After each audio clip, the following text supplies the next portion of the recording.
My name is Reagan Ellis, and I watched my mother take her last breath through a thick pane of glass while two uniformed men held me back. They said I wasn't allowed inside because my name wasn't on the paperwork. I screamed until my voice gave out, begging them to understand I was her daughter. But the only response I got was the sound of her heart monitor flattening into a single tone. Have you ever been treated like a stranger at the exact moment you needed to be seen the most? If you have, I hope you'll share your story in the comments below. And if this story reminds you of someone, hit like and subscribe to follow along with me. Because that night didn't just take my mother. It began a journey I never imagined I'd walk. My name is Reagan Ellis, and the night my mother died tore apart the last remaining thread that tied me to any idea of family. But the truth is, I never really had a family in the way most people mean it. Not the kind that shows up in framed portraits or warm holiday dinners. What I had were sidelong glances, sarcastic remarks on repeat, and a quiet kind of denial that settled into the years like dust. Is the result of a mistake. A mistake my father, Dr. Dean Whitmore, a well-respected figure in Seattle, had tried to bury for over 3 decades. He met my mother, Linda Ellis, when he was chief resident at St. George's Hospital. She was a night shift nurse, quiet, hardworking, and so kind she often disappeared into the background. Their relationship wasn't long, and it certainly wasn't acknowledged. When my mother found out she was pregnant, the only thing he said was, "There's nothing I can do. My family would never accept this." The name Whitmore doesn't appear on my birth certificate. When I turned 12, my mom scraped together her meager savings to hire a lawyer and get a DNA test. The results were undeniable, but the response from my father was silence. Not because he didn't know. My mom sent him a copy of the results along with a handwritten letter simply asking for one meeting. Not to demand anything, just so I could know where I came from. We never got a reply. I still remember how my mom came into my bedroom, the returned envelope in her hand, still sealed. She set it on the table, sat in silence for a long time, then said in a hoarse voice, "You're not wrong. None of this is your fault." I believed her. But that didn't soften the stares from the world around us. In Milwaukee, where my mother raised me on her own, some things didn't need to be said aloud to make you feel like you didn't belong. Kids at school would ask what my dad did for a living. I used to lie. Construction engineer, airline pilot, college professor. Eventually, I stopped answering altogether. I just smiled awkwardly and changed the subject. No one likes the kid without a dad. One Thanksgiving when I was 14, my mother quietly packed up a homemade pumpkin pie and said, "Let's go to your grandfather's house, just once. If they don't open the door, we'll leave. I promise." I remember the road leading to the Whitmore estate, oak trees standing tall like invisible guards between two worlds. My mom gripped my hand so tightly her nails left marks. We rang the doorbell. A middle-aged woman in uniform opened the door, her eyes gliding over us like we were asking for charity. "I'm Linda Ellis," my mom said, her voice a little shaky. I'd like to see Mr. Whitmore." "The master doesn't receive visitors without an appointment," the woman replied coldly. "And he doesn't know anyone by that name." The door slammed shut in my face. No one in that house knew the child standing out there in the snow was their own flesh and blood. Or maybe they did. They just pretended not to. After that, my mother never said the name Whitmore again. My mother was the enduring kind, quiet, patient. She worked 3 jobs to pay for my schooling, never badmouthed my father, even though I knew her heart must have been heavy with resentment. When I asked her why she never sued him, she simply said, "Sweetheart, I don't want you to grow up angry. I want you to be strong, not bitter." Her words stayed with me through the years. But sometimes I still wonder, if she had demanded justice for herself, would our lives have been a little easier? I knew she followed my father's life from afar. She read every article, top neurosurgeon in Seattle, keynote speaker at national medical conferences, nicknamed the Golden Hands of Seattle. There was always something unspoken in her eyes, not jealousy, but an ache of what might have been. As for me, I'd learned to forget him a long time ago. I carry the name Ellis. I am my mother's daughter, raised by the hands that fed me, cleaned up after me, and never once asked for help from the man who turned his back on her. And yet, ironically, I chose to step into medicine, the very path he walked. Not to prove anything. At least, that's what I told myself. I applied to nursing school because I wanted to help people, because I saw my mother do it every day at the hospital, whether it was wiping down a patient or holding their hand when no one else would. But when I watched a patient die because their chart had been missed in the system, I realized I wanted to do more. I wanted to change how medicine worked. But to do that, I needed more than just willing hands. I needed an entirely new system. That's when I started drafting the first lines of something no one in the Whitmore family could have imagined, that the daughter they once denied would one day disrupt the very world they ruled. It began with nothing but grit and the kind of resolve that only the truly overlooked can understand. No one believed in me. No Ivy League admissions letters, no full-ride scholarships, no rich dad guiding me through the system. My mother did everything she could, but the truth was we lived off her part-time nursing shifts and her second job as a grocery store cashier. When you're choosing between tuition and dinner, you learn to budget your own way. I enrolled at a local community college's nursing program and worked night shifts at a gas station to survive. My shift started at 10 p.m. and ended at 6 a.m., just enough time to change clothes and make it to my first class at 8. I once dozed off in the lab and jolted awake when my forehead hit the desk. My professor walked over and said softly, "Reagan, you need rest." I forced a smile. "Ma'am, if I rest, I can't pay tuition. I'll stay awake." I wasn't brilliant by academic standards, but I got through everything with sheer willpower. Every time I wanted to quit, I thought of my mom. Her swollen hands carrying trays in the hospital, still gentle enough to stroke my hair at night. I graduated with honors in nursing. No celebration, no flowers, just my mother's beaming face at the back of the auditorium, holding up a cardboard sign that read, "My daughter. My miracle." My first job was at a small clinic on the outskirts of Houston, mostly serving immigrants and uninsured patients. The equipment was old, records were still on paper, and everyone worked overtime without complaining. It was there that I witnessed a mistake that nearly cost an 8-year-old his life. It was a damp Tuesday. I was going through a backlog of lab results in storage when I found a file that had been mistakenly merged 2 patients with the same name, different birth dates, but the doctor had prescribed treatment based on the other person's results. The child was prescribed blood thinners when they only had mild anemia. I panicked. I immediately called the attending physician, halted the medication order, and we contacted the child's family together. The kid was okay, but I couldn't shake the unease. I began quietly tracking similar errors, not because the doctors were careless or the nurses were incompetent, but because the system was simply outdated. One wrong click, one typo, and the consequence could be someone's life. When I suggested digitizing the process and proposed a pilot project for a simple medical record-checking software, management looked at me like I was dreaming. "Reagan, you're a nurse, not a programmer. You're not authorized to touch the system, and honestly, what we need here are people who follow orders, not try to reinvent the wheel. But if there's a way to reduce human error..." "You think you're smarter than the state's EMR designers? They have entire engineering teams. What do you have?" That question haunted me for weeks afterward. What do I have? I had the night.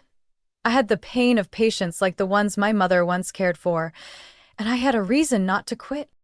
I started learning to code at night, When my shift ended at 6 a.m., I'd go home, brew a cup of coffee, open my old laptop, and study line after line of code from free online courses. JavaScript, Python, SQL, medical databases, HIPAA compliance. I studied it all, slowly but thoroughly. My mother would sometimes wake up in the middle of the night and find me hunched over the screen in the kitchen. "What are you doing, sweetheart?" "I'm learning to build something that might help you not work so hard in the future."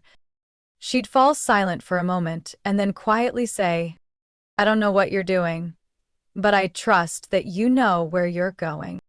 I started writing the first pieces of code for a small program. My goal was simple: a tool that could flag and cross-check duplicate names, mismatched birth dates, or conflicting medical data in patient records.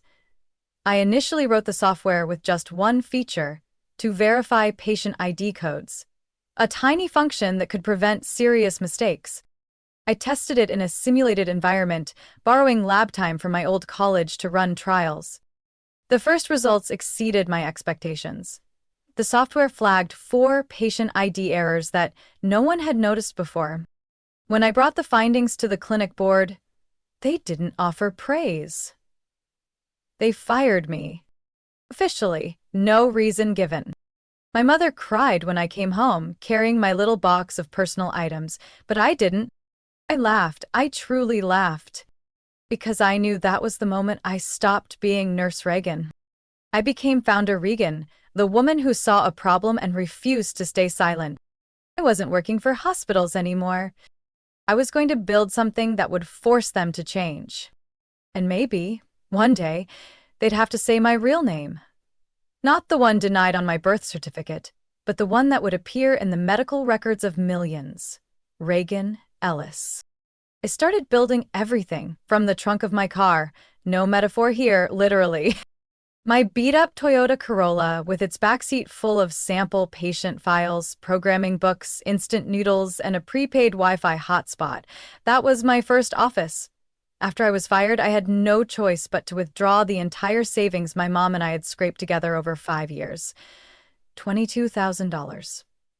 Not much in the startup world, but to me, it was everything. I rented a parking bay in an abandoned industrial lot on the east side of Houston. It used to be a mechanic supply garage, just oil-stained walls and the smell of rusted metal. But it had electricity, running water, and, most importantly, no one asked who I was or what degrees I had. I called it my lab.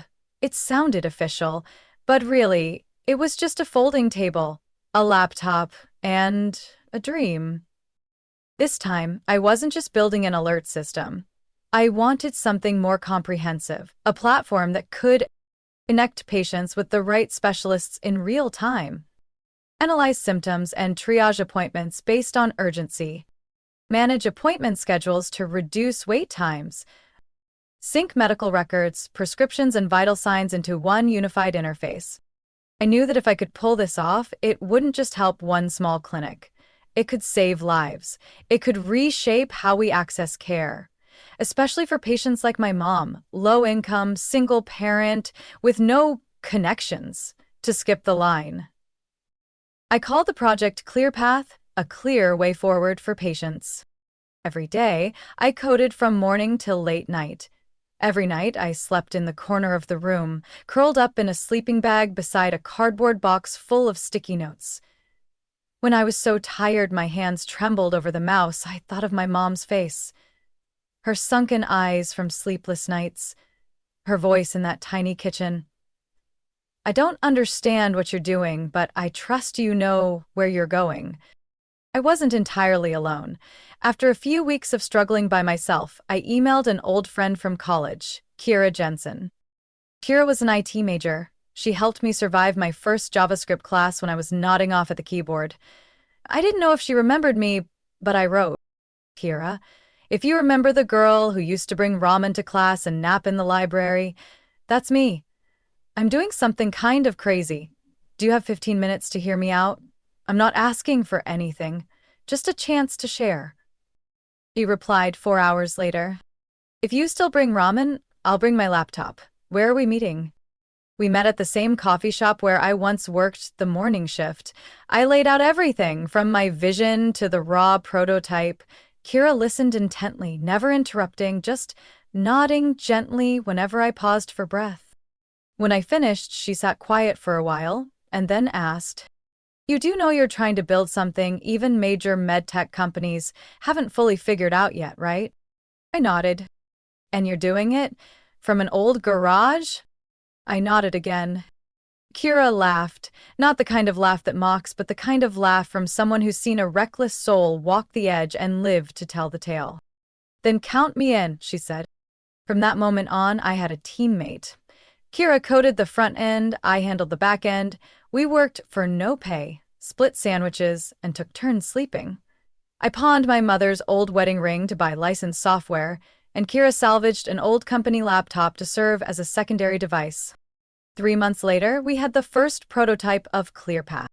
But we were still missing one person. Someone who understood the healthcare system from the inside. Someone fluent in hospital language, familiar with administrative workflows, and patient enough to turn what we were building into something hospitals could actually use. We posted listings on LinkedIn, Reddit, even taped flyers on bulletin boards at nearby medical centers, looking for someone who understands healthcare and believes it can be better. A week later, while I was slumped over the table, too exhausted to stay awake, Kira shook me gently. "Someone applied? Her name's Alicia Thompson. She used to be a care coordinator at a hospital network. Quit because of how things were run. She's working as a waitress now, wants to meet in person." Alicia showed up on a rainy afternoon. She wore a thin raincoat, worn-out sneakers, and her hair was drenched. But her eyes were sharp and clear. She sat down across from me, looked me straight in the eye, and said, "I don't know much about coding, but I know how a broken system can kill people.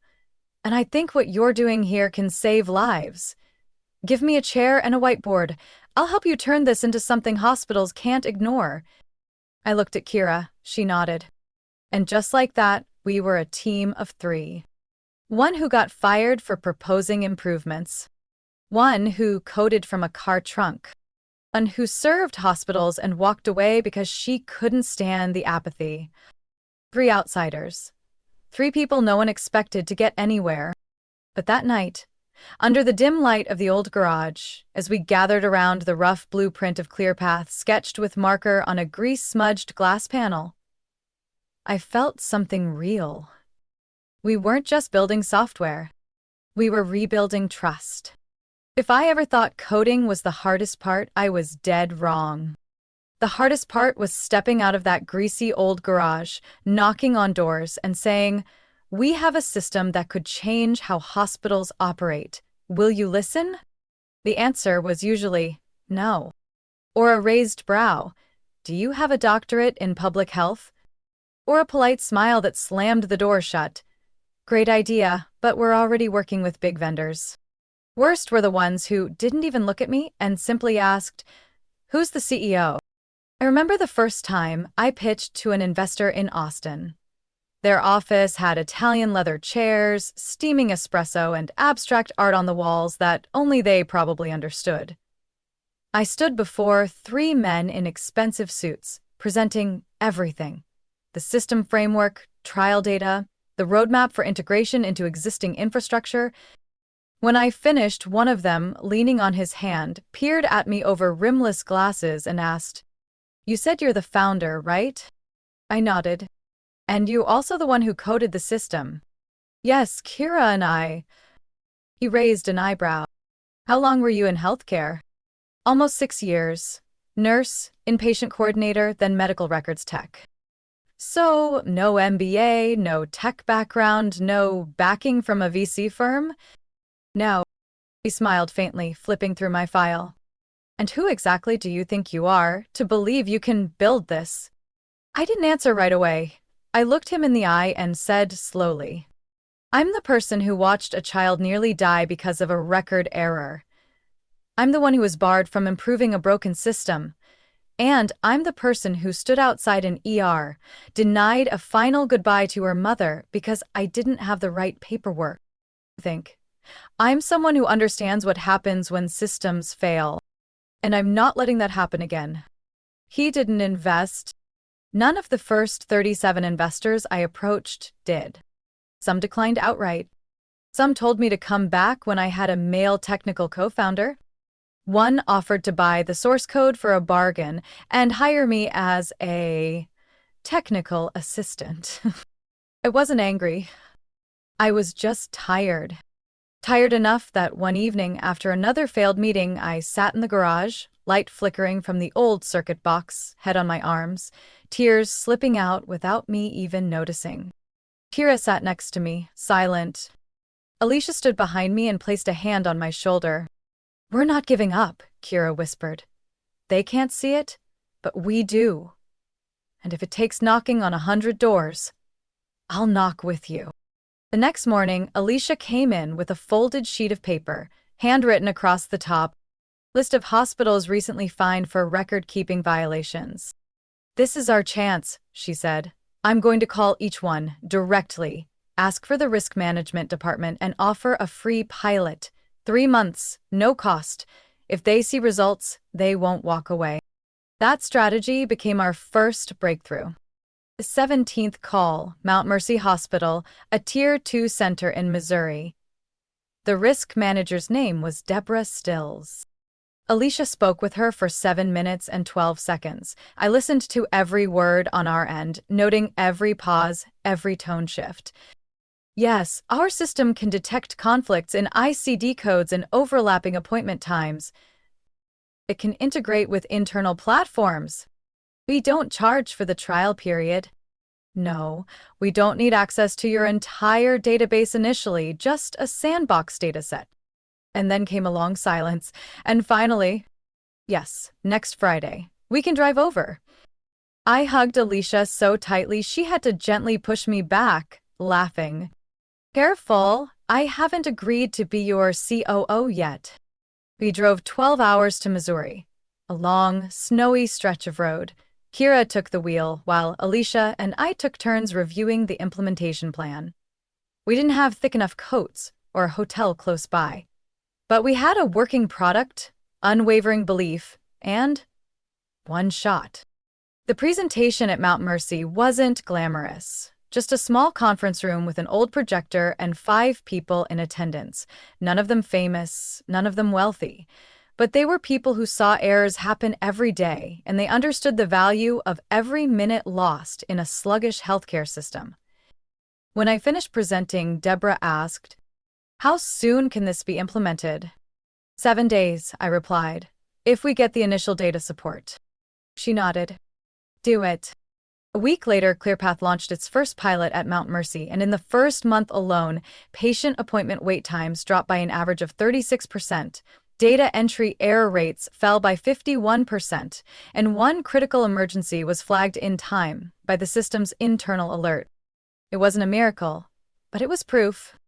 I printed those results and brought them to the 38th meeting.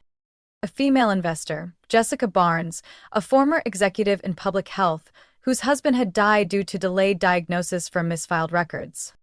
She didn't ask about my degrees, she didn't ask who I was. She only asked, "Are you still willing to keep going, even when this gets bigger than anything you've ever imagined?" I looked her in the eye. "Yes, as long as it helps someone avoid standing behind glass like I once did." Jessica wrote a check for $200,000 the very next day. And with that money, I was able to hire our first official team member. ClearPath began to find its own voice. About 6 months after the Mount Mercy rollout, I received an unexpected email. The subject line was so simple I almost thought it was spam. "Regarding ClearPath system. Request for meeting." The center's domain was a major hospital in Texas, but what froze me was the name at the bottom of the message. Dr. Samuel Harrow, Medical Director, Whitmore General Hospital. Whitmore. I had to reread it 3 times to make sure I wasn't imagining it. That hospital. The one where my mother was taken the night she died. The same one that locked the door and kept me from entering the ICU because of unclear familial status. I I didn't know who Dr. Harrow was. I wasn't sure if he had any idea I'd once stood in their hallway, numb with desperation. But I knew one thing. I couldn't turn down that invitation. The trip to Whitmore General was harder than I expected. Not because of the miles, but because of the memories. Every stretch of hallway, every waiting room bench, every glowing directional sign seemed to echo that night. My mother inside, me outside, two worlds separated by a thick pane of glass and a soulless paper trail. As we stepped into the main elevator, Kira looked at me and gently placed her hand on my shoulder. "If it's too much, we'll walk out," she said. "No," I replied, taking a deep breath. "I'm here because I need to face it, so it doesn't have power over me anymore." The meeting room on the 6th floor was bright and modern, nothing like what lived in my memory. Around 8 people sat at the table. A tall, graying man stepped forward first to shake my hand. "Regan Ellis? I'm Samuel Harrow. Thank you for coming." I nodded, studying his eyes. No arrogance that so often accompanies senior physicians. No sign he recognized me. Maybe he really didn't know. We got straight to business. Dr. Harrow spoke plainly. "We're under pressure from both patients and the Department of Health. Long wait times, admin errors, physician burnout. One of our new executives saw the Mount Mercy report on ClearPath. We want to know, can it scale to our level?" I opened my laptop and walked them through metrics, system architecture, scalability, and ClearPath's AI-assisted features. I said nothing about myself. Didn't mention my mother, kept emotion out of it. Until someone on the board asked, "Can you give us a specific example, a situation where your system made a real difference?" I paused, then looked directly at Dr. Harrow. "I can, if you're open to hearing a true story." The room went quiet. 7 years ago, I stood downstairs, right here in this hospital. My mother was brought in with respiratory failure. I was the one who brought her, but because my name wasn't on any legal document and she was unconscious, I was held back in the hallway. No explanation, no updates. When a nurse finally came out and said she didn't make it, I had missed the chance to see her, to hold her hand, to say goodbye. I'm not sharing this to blame anyone in this room. I'm sharing it because this system I built isn't about selling software. I built it because I know that feeling, being locked out of the most important moment in someone's life, and I refuse to let it happen to someone else, if I can do something about it. Silence. The kind of silence where people are really listening. Finally, Dr. Harrow gave a slow nod. "I didn't know that happened. But I believe you, and I'm genuinely sorry for whatever role I or this hospital may have played in that pain." He didn't speak like a physician. He spoke like a person. I didn't cry. I'd already cried all my tears for my mother. But I felt a quiet relief. As if someone had finally acknowledged that I had been there, that I existed, that I had lost something. The meeting shifted. People around the table began asking more specific, technical questions. They no longer looked at me as the girl with the big idea. They looked at me as someone who understood the system, not from theory, but from within. At the end, Dr. Harrow stood and extended his hand. "I'll recommend a trial deployment of ClearPath in 2 key departments, emergency inpatient and medical records management. If your system delivers as promised, I'll support full-scale implementation." I shook his hand. "Thank you," I said. "But there's one condition." "What's the condition?"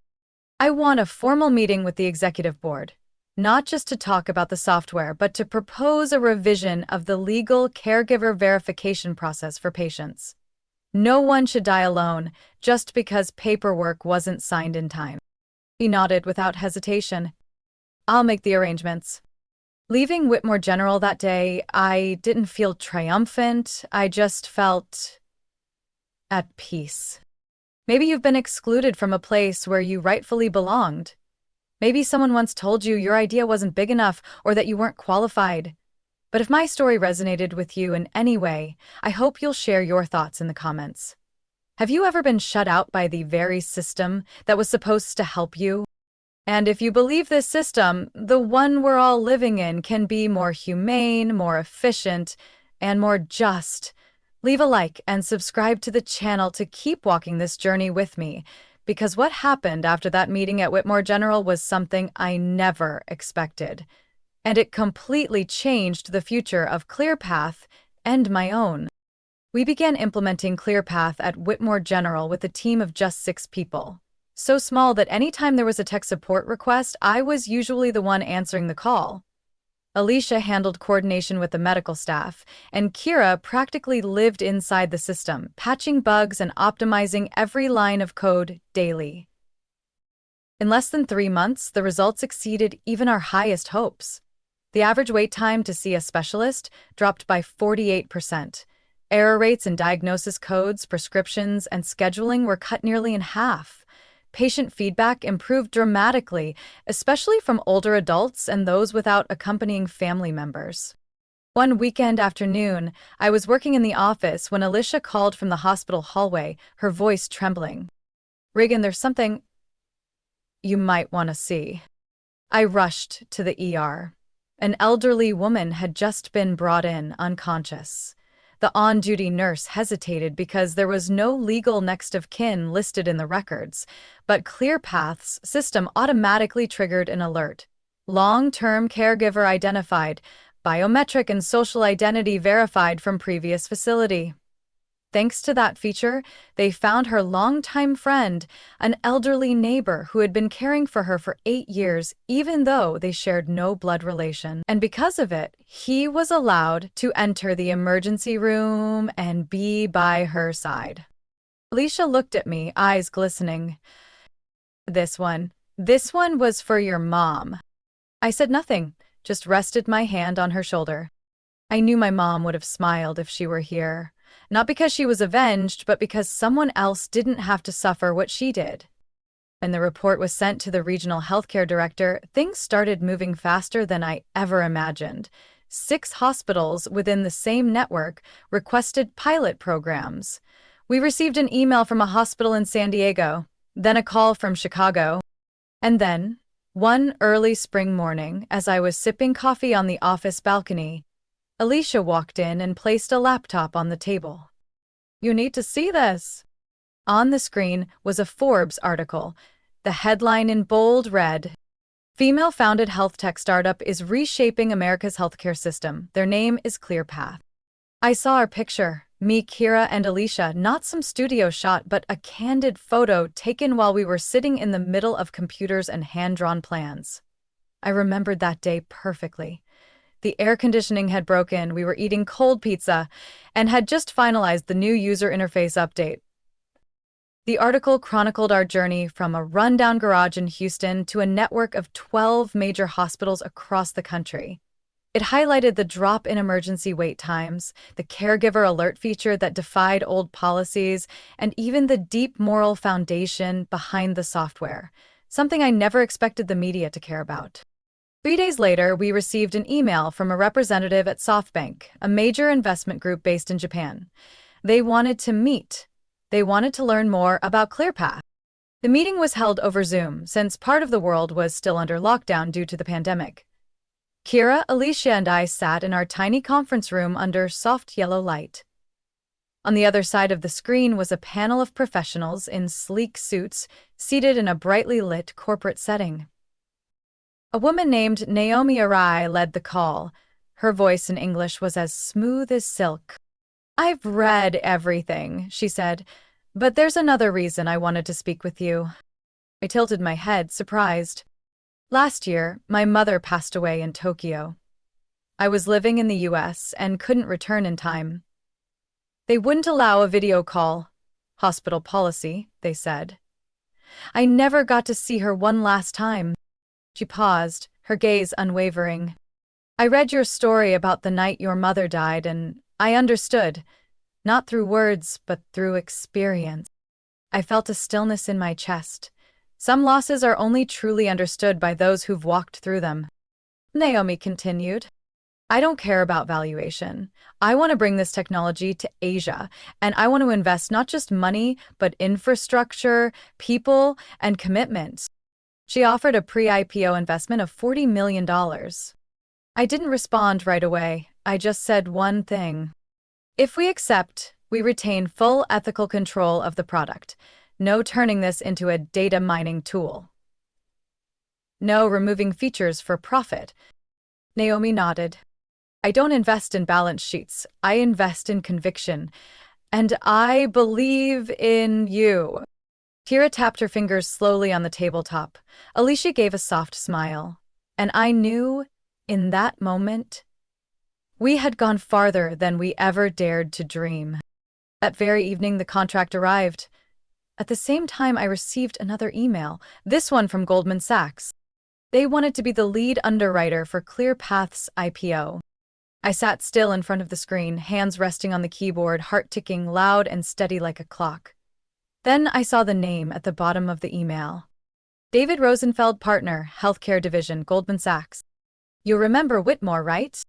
Goldman Sachs was where my father worked as a financial advisor in healthcare for 20 years, a place he always referred to as a fortress for people who matter. And now they were knocking, asking to partner with a company once dismissed as a nurse's silly little idea. Everything had changed, but I hadn't forgotten. I'd love to hear your thoughts. Please share them below.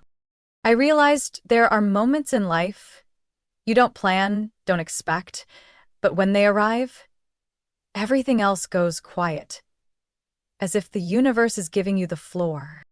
The healthcare system restructuring announcement for the southern U.S. was held at the Four Seasons Hotel in Atlanta. Representing ClearPath, I was invited to speak in front of more than 400 hospital leaders, investors, and state officials. But what I didn't expect was who would be sitting in the front row. My father, Miss Whitmore. The same man who once told the press that AI in healthcare was a short-lived trend unworthy of trust. The same man who had turned his back on my mother. And on me.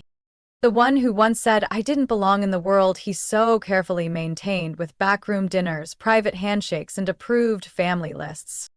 And yet today he was sitting there, his tie perfectly knotted, his eyes no longer carrying their usual chill, but instead a quiet, guarded awareness. Maybe he knew what was coming. I stepped onto the stage with a folder in hand. No dramatic visuals, no flashy LED backdrop, just me and the truth. I started with one line. ClearPath is no longer just software, it's infrastructure. The room went completely still. I spoke about the numbers. Over 2,000 hospitals deployed, 28 states had adopted new legal caregiver access policies based on our technical recommendations, and more than 17 million patients had benefited from the platform in just 2 years. I talked about a knowledge system built not from executive offices, but from hospital hallways, emergency room waiting areas, and the kitchen tables where nurses like my mother once patched up their uniforms before night shifts. I told a story about a hospital, I didn't name it, that once refused to let me see my mother one last time. And then I opened the folder in my hands and held it up before the audience. This is the agreement to transfer controlling interest in the hospital chain formerly known as Whitmore General. Starting next month, the entire system will operate under a new name, Ellis Regional Health. The silence shattered into murmurs, shifting chairs, and whispers from the back rows. I stood still, voice steady. I didn't do this for revenge. I did it because I believe that a system which once allowed my mother to die alone can become a place that saves people and keeps them together, not through red tape, but through compassion coded into every single line. I looked up at my father. He didn't move. No nod, no shake of the head. Just silence, his eyes locked on mine. When the ceremony ended, I stepped down from the stage and he was the first to rise. Reagan, he said, barely moving his lips, but loud enough for me to hear. Did you do this because of me? I looked at him. Neither angry nor cold. No, I did it for Mom. And for the ones who have no one by their side when they need it most. but also partly because I once needed you, and you weren't there. We didn't say anything more. He turned away, smaller than I remembered, and I understood. Some apologies, if left too long, simply stop mattering. A few weeks later, on a quiet morning, the Whitmore General Hospital sign was taken down and replaced with fresh white lettering, Ellis Regional Medical Center. I didn't attend. I was in the office, hosting a group of young physicians from Colorado, touring our new ClearPath model. But in my heart, I knew my mother was watching. She always used to say that some kinds of pain, if put to the right use, can become a healing force for others. I hadn't believed her, but now I did. About 2 months after the hospital's renaming ceremony, I sat alone in my new office on the 15th floor, gazing out the window overlooking much of downtown. It wasn't the view I once dreamed of as a child. I'd never dared to dream that far. But now it was reality. A reality built on tears, silence, and many long nights no one ever saw. On my desk was a thick folder, Mitchell Innovation Foundation. I didn't choose that name to honor a family that had rejected me, but to redefine it on my own terms. If the name Mitchell was going to live on, I wanted it to stand for opportunity and kindness, not privilege and indifference. I founded the nonprofit with $20 million from my personal shares after the IPO. The foundation's first goal: support young women from single-parent, low-income households in pursuing careers in tech and applied medicine. I knew where to find them. I knew what they needed, because I had once been one of them. I invited Patricia, a professor emerita of sociology from a small college in Vermont, and the only person on my father's side who wrote me a handwritten note after my mother's funeral, to join the foundation's advisory board. We'd never been close, but in a world filtered by status and connections, she was a breath of fresh air. During our first board meeting, as I gave her a tour of the office, she paused in front of the digital display wall showing real-time metrics: number of patients routed, average wait times, and priority alerts flagged by ClearPath. She spoke quietly. "You've built a family here, a family you chose, not one someone else assigned you." I followed her gaze and nodded. "You could say that." Every week, I made time to personally visit high school groups in the neighborhoods where I had once lived: Milwaukee, Houston, and several struggling towns in Mississippi. No press, no PR. I went with Alicia, or one of our outreach team members, stood in front of classrooms, and talked about a journey without an Ivy League degree, without parental sponsorship, without a venture fund safety net. I shared how I used to crouch in public libraries just to borrow Wi-Fi, how I once turned down a job because it required me to stay silent about a flaw in the healthcare system. I told them about the time I cried when I got my first email reply from an investor, not because they agreed to invest, but just because they had actually read what I wrote. After every session, there was always at least one girl who stayed behind, clutching her backpack, eyes locked on mine.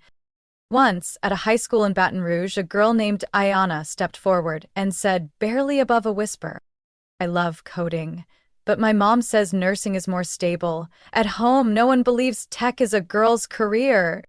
I asked, "Do you believe it is?" She looked at me, bit her lip, then nodded. I placed my hand on her shoulder. "That's enough. Believe in yourself first. Others will come around in time, and even if they don't, you'll still walk your own path." The following week, Ayana sent me a prototype for a mental health support app powered by AI, designed specifically for high school students. She used free software to sketch the interface and handwrote descriptions of each feature. I passed the drawings to the ClearPath product team. Alicia suggested we sponsor a summer coding program for Ayana and 3 of her classmates. They became the first students to receive scholarships from the Mitchell Foundation. Not long after, I started receiving invitations to speak at major tech conferences. I was selective about where I showed up. I didn't go to be called a successful female entrepreneur or a healthcare startup miracle. I showed up if the topic was how to build technology that serves everyday people, or ethics and medical technology. These topics didn't draw investors, but they did change lives, day by day, in hospital hallways. At a talk during the Code for Care conference in Boston, I ended my speech with a simple sentence projected on the screen. You don't have to be born into the system to have the right to change it. The room rose in applause, but one woman in the back didn't clap. She just pulled out her phone and recorded the screen. I recognized her. She was the mother of one of the scholarship students. She had once sent me a handwritten letter thanking me for not making my daughter feel small as she stepped into a wide world. The farther I went, the more clearly I saw. I wasn't fixing a system, I was expanding it, so that people who were once locked out could now walk in, head held high, with no need to ask permission.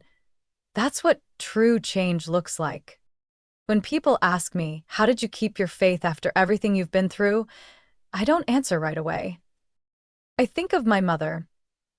Of her, one night, patching her uniform, humming softly as she worked. Nothing grand, nothing flashy, but that's how she kept her faith in life. Quietly, steadily, never letting go. And I'm simply continuing that my own way. That morning, a light rain fell. Droplets traced blurred paths across the windshield as I pulled up to Woodlawn Cemetery, where my mother was laid to rest. I hadn't been back in nearly 3 years, not because I'd forgotten, because I hadn't yet been ready to face myself. The old me, the pain I hadn't fully named. I brought a bouquet of white chrysanthemums. Mom never liked roses. She used to say chrysanthemums were modest and unpretentious, like the women who quietly held entire families together without ever being recognized. I knelt and laid the bouquet before the headstone, etched with her name. Margaret Ellis Mitchell, 1-9-5-7-2-0-1-6. I sat beside her, no umbrella, letting the rain soak my hair, my shoulders. I didn't feel cold, just still. Mom? I don't even know where to start. I looked into the open air ahead, the aligned graves, the weeping willows casting long shadows.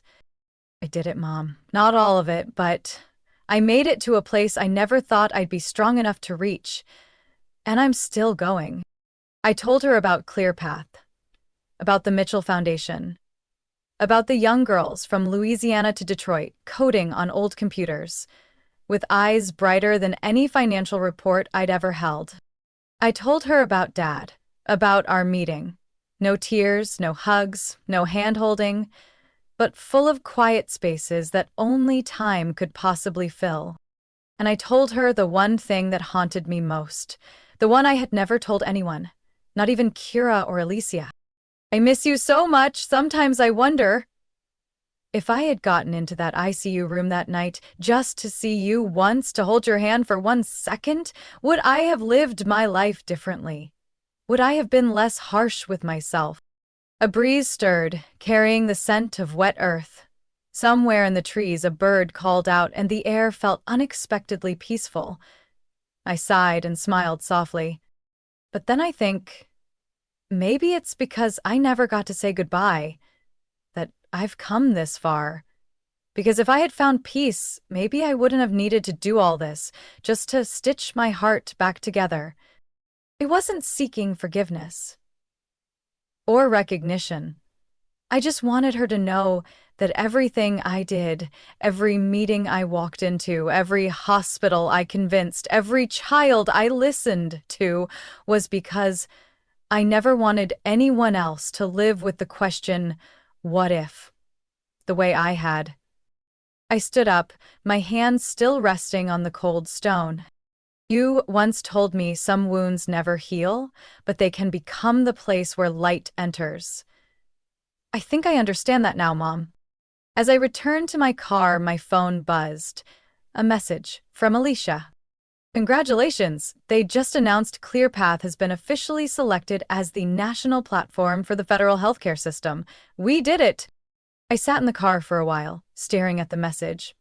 Not out of shock, but because my heart felt lighter than it ever had.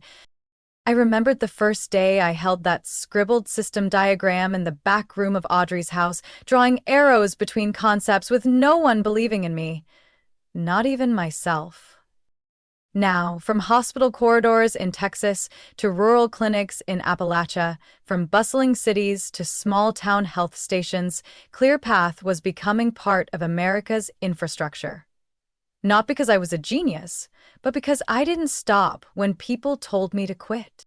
I drove straight from the cemetery to headquarters, where a team of nearly 400 people worked every day, many of whom had once been patients, nurses, or names deemed non-investable. I walked into the lobby, where a large portrait of my mother hung on the right-hand wall, just below her quote. Helping someone live kindly is more important than teaching them to live efficiently. A few new team members nodded respectfully as I passed. I smiled, heading straight to the main conference room. That day's meeting wasn't about profit margins, valuations, or PR campaigns. We met to discuss integrating native language support for Indigenous communities in the Northwest, where internet access was still weak and chronic illness death rates remained disproportionately high. Kira presented a new AI voice recognition module tuned to regional dialects. Alicia updated us on scholarship programs expanding into Arkansas. Everyone was doing their part. Quietly, purposefully, believing in the work.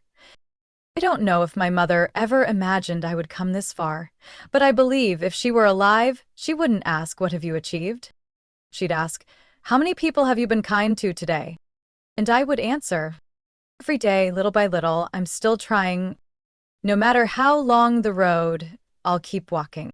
For her, and for everyone who's ever been left behind. Maybe each of us at some point in life has stood before a choice, between staying silent or speaking up, between giving up or moving forward.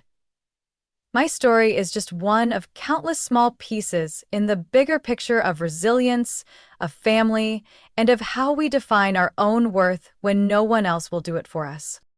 I know you may have gone through something similar. A moment when you were misunderstood, dismissed, or excluded from a place that should have been your safest haven. If so, I would truly love to hear your story. Please share your thoughts below. What part of this journey reminded you of yourself or of someone you once loved? What do you think about the way I chose to face the past and rebuild from loss? I genuinely want to know what you see in this journey, not just through my eyes, but through the lens of your own life. And if stories like this, about family, unexpected turning points, forgiveness, renewal, and transformation, have the power to touch someone, to bring light into a dark corner of the heart, then don't hesitate to follow this channel. We'll keep sharing real, emotional, and meaningful stories about family life, stories that might leave you silent, make you smile, or simply remind you that you are not alone. See you in the next story. And who knows, maybe one day your own story will become the inspiration someone else needs.